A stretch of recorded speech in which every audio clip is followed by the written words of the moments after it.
Urticaria, दो चीजें अपन पढ़ेंगे और इसका पेज नंबर 120 आज डर्मेटोलॉजी का जो है वो कंप्लीट हो जाएगा। और अगर कोई हमारे दिमाग में स्किन की गुड मॉर्निंग सर बीमारी होगी तो वो हम आपको बताएंगे। ग्रुप में आ गया होगा, पहले वो चित्र देख लें। एक अर्टिकेरिया का है और एक जो है वो वार्ट्स का है। वार्ट्स का सभी ट्रीटमेंट करते होंगे तो उसमें देखते होंगे इसी टाइप के वार्ट्स कहते हैं। पहले अपन अर्टिकेरिया पढ़ेंगे फिर वार्ट्स पढ़ेंगे। Good morning sir. Pramod Kumar Gupta ji mike अपना बंद कर लें। कर लिए। और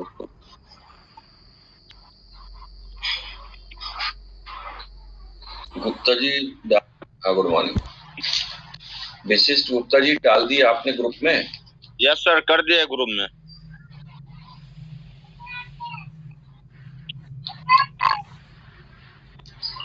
ठीक है।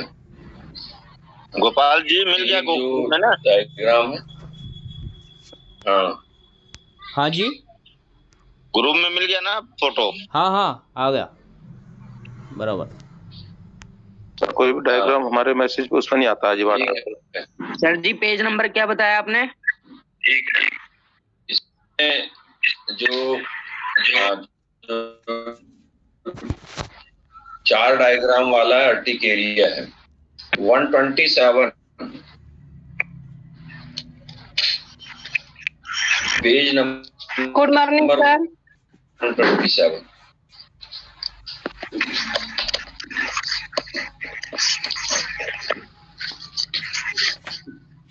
हाँ गुड मॉर्निंग।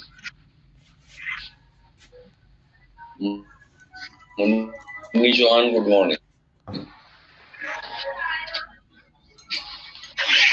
और good morning sir.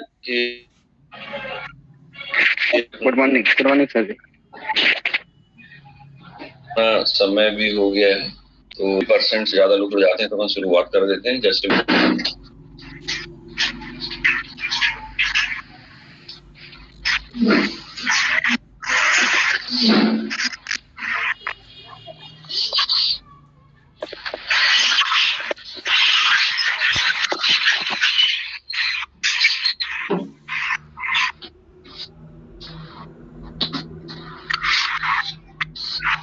Pramendra Kumar ji आपसे म्यूट करते नहीं बन रहा है क्या?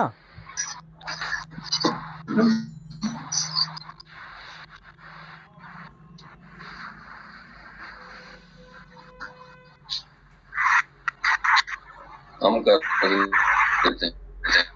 Good morning sir. Good morning. Good morning. Good morning sir. तो गुड मॉर्निंग।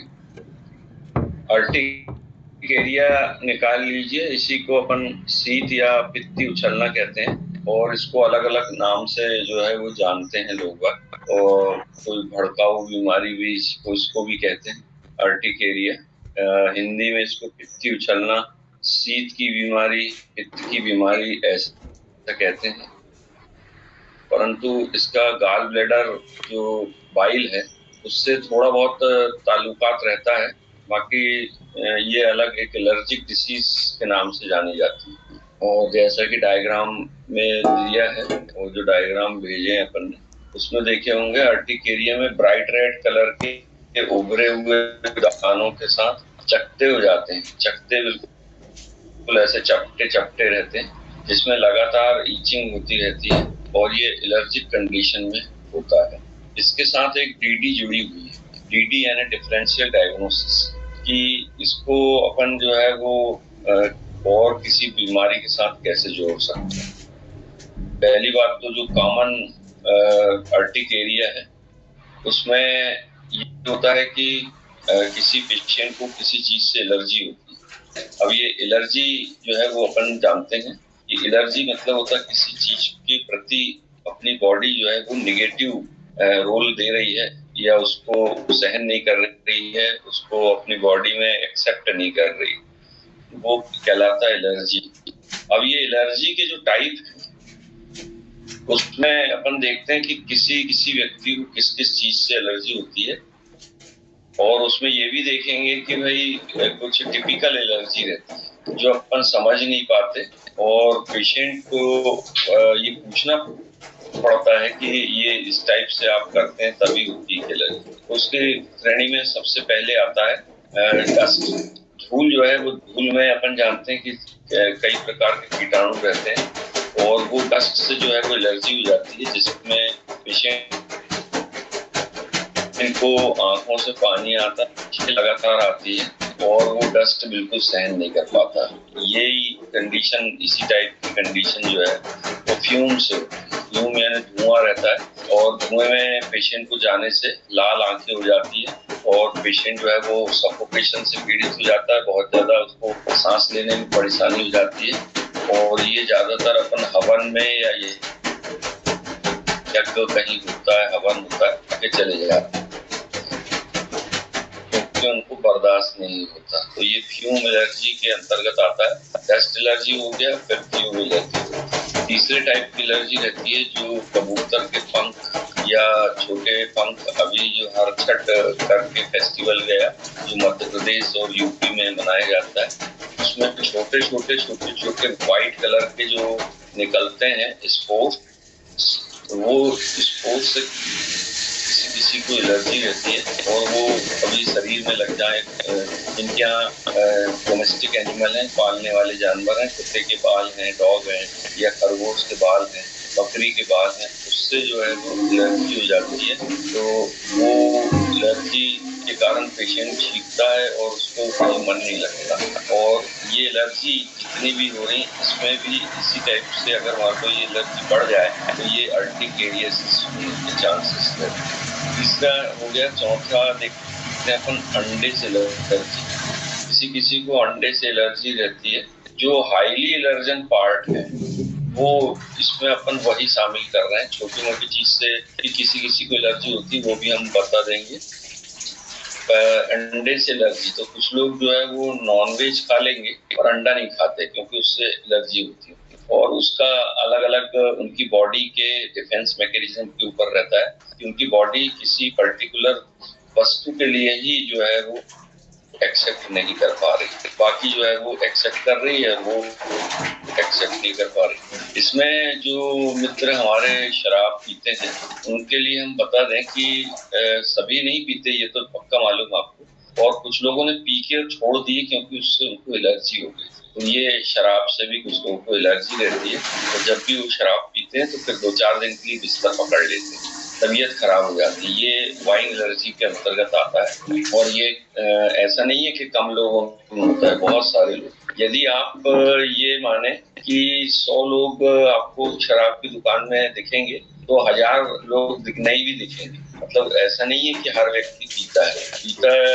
पीने में और एडिक्शन होने में अंतर रहता है। कुछ लोग शराबी रहते हैं जो इनको रोज चाहिए, वो एडिक्शन के अंतर्गत आता है, और कुछ लोग ऐसे शौकिया, कभी दोस्त लोगों के साथ पी लिए ये लिए, तो वो एक शौकिया शराब पीने का कहलाता है। तो ये दोनों ही केस में, दोनों ही टाइप के मरीज जब अपने ऊपर शराब का इस्तेमाल करते हैं तो वो दूसरे दिन नॉट फील वेल, उनको लगता है कि यार शायद मैंने गलती कर लिया, मेरे को शराब नहीं पीना चाहिए, और यही कारण रहता है कि कुछ लोग शराब को हाथ भी नहीं लगाते, तो वाइन एलर्जी रहती है।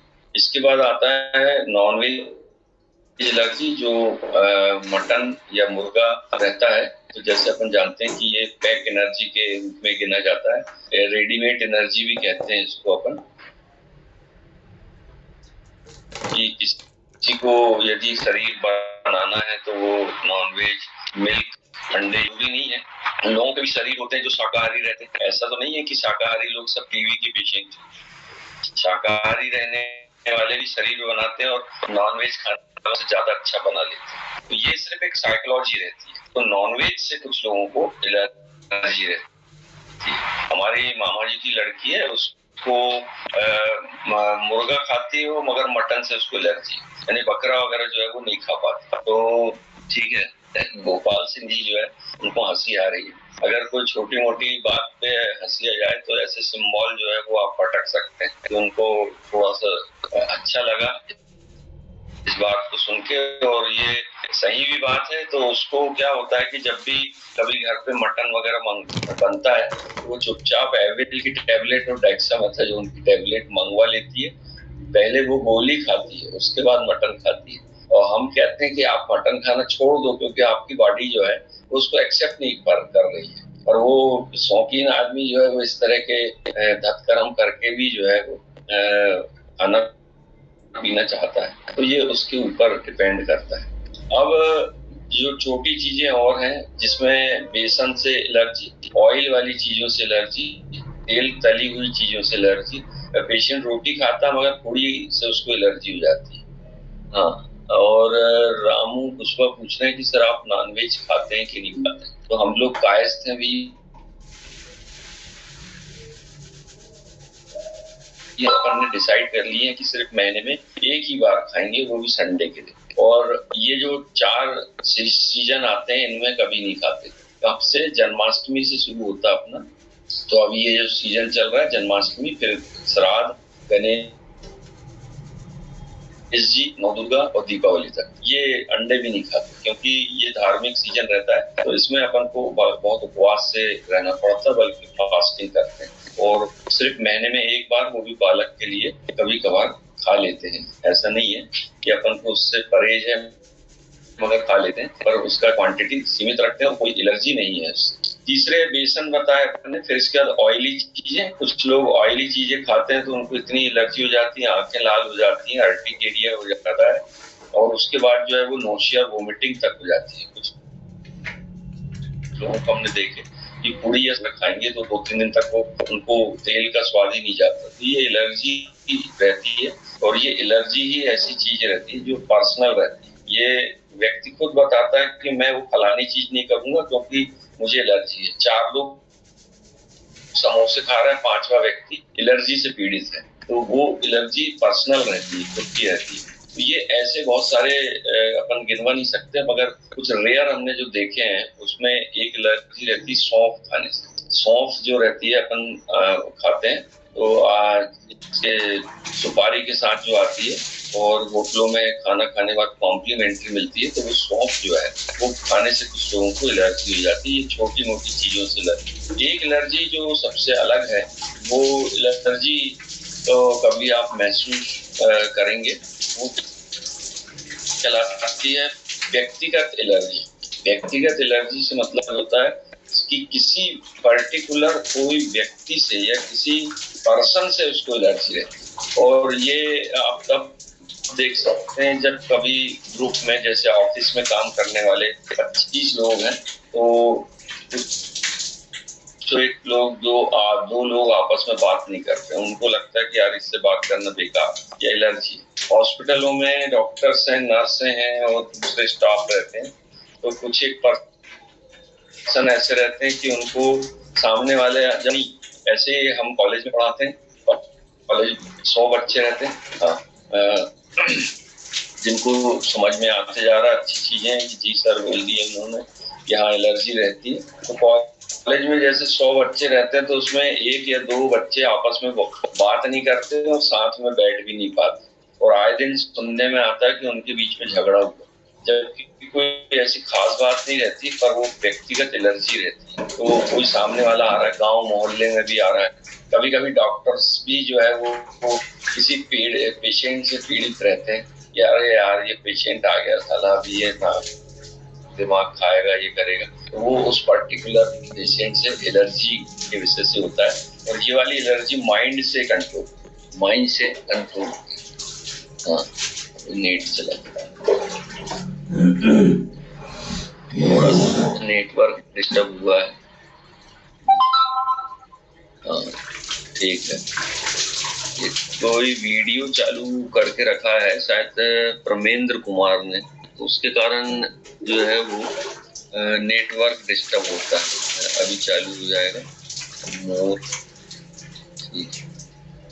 तो ये अपन एलर्जी बता रहे थे। हाँ, कुछ मिठाई वगैरह से भी एलर्जी होती है, और बहुत सारे खाद्य पदार्थ रहते हैं उनसे एलर्जी हो जाती है।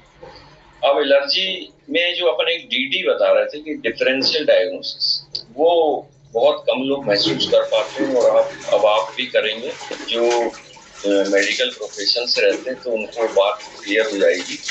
हार्ट अटैक किसी पेशेंट को आना है या हार्ट की बीमारी है तो उसके 24 घंटे या 48 घंटे पहले हार्ट जो है वो इंडिकेशन देने लगता है कि उसको किसी प्रकार की प्रॉब्लम हो सकती है, बशर्ते कि सामने वाला समझ जाए।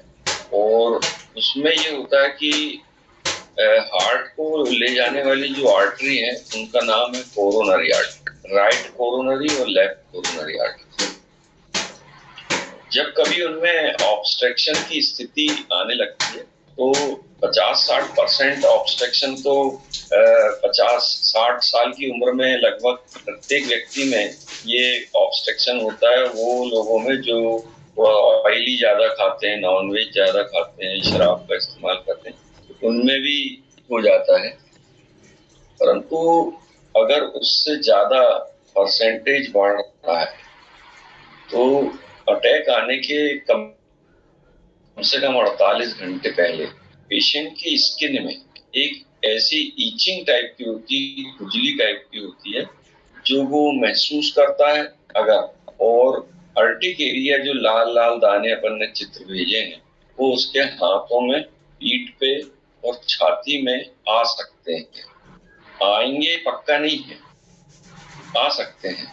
तो वो फीलिंग के ऊपर रहता है कि वो पेशेंट महसूस करे कि हाँ उसको जब हिस्ट्री लेंगे तब हिस्ट्री में बिल्कुल ये पता नहीं लगेगा कि उसने कोई ऐसी चीज खाया जिससे उसको एलर्जी थी, जैसे कि तेल वाली चीजें या वाइन पी लिया है या कुछ कर लिया है, ऐसा उसने कुछ भी नहीं किया। वो अपनी नॉर्मल जिंदगी जी रहा था और अटैक के पहले उसको जो है वो खुजली वगैरह आती है। तब ऐसे केस में अपन अपने पास पहली बार तो ऐसे केस आते नहीं, क्योंकि वो नॉर्मली लेते हैं उसको कि चलो कुछ तेल लगा लेते हैं, ये लगा लेते हैं। और यदि कोई केस ऐसा आता है कि भाई उसको खुजली हो रही है और जबकि उसने कोई भी ऐसी चीज नहीं खाया, इमली नहीं खाया, अचार नहीं खाया, खट्टी चीजों से ज्यादा अर्टिकेरियसिस की प्रॉब्लम होती है, तब अपन उसको संज्ञान लेते हुए उसका ब्लड प्रेशर लेंगे और ब्लड प्रेशर लेके फिर उसको पुरानी हिस्ट्री पूछेंगे कि आपके यहाँ का जो तेल वापरते हैं आप, तो वो कितना कंज्यूम हो जाता है। क्योंकि अगर 5 लोगों का परिवार है तो हमारे ख्याल से उसमें 15 लीटर तेल जो है वो 2 महीने चलना चाहिए, 1 या 2 महीने। पर कंजम्पशन अगर ज्यादा है, पेज नंबर 127 है जो पूछ रहे हैं उनको बता दूं, और ये पुस्तक है basic health care and yoga. हाँ, तो उसमें कंजम्पशन अगर ज्यादा मिलता है, घी और भी कोई ऐसे जो अटैक का कारण बन सकता है, कोलेस्ट्रॉल वगैरह, तो उसका ब्लड प्रेशर लेने के बाद यदि आपके पास मैनुअल वाली ईसीजी है तो वो आप ईसीजी ले लें और उसकी रीडिंग करके देख लें कहीं पे कोई प्रॉब्लम तो नहीं है। अगर ईसीजी मशीन नहीं है तो कोई बात नहीं, उसको कहना है कि आज ही ये ब्लड जांच कराए, तो उसमें कोलेस्ट्रॉल और ट्राइग्लिसराइड जिसको अपन कहते हैं ब्लड प्रोफाइल टेस्ट कराए और शाम तक ही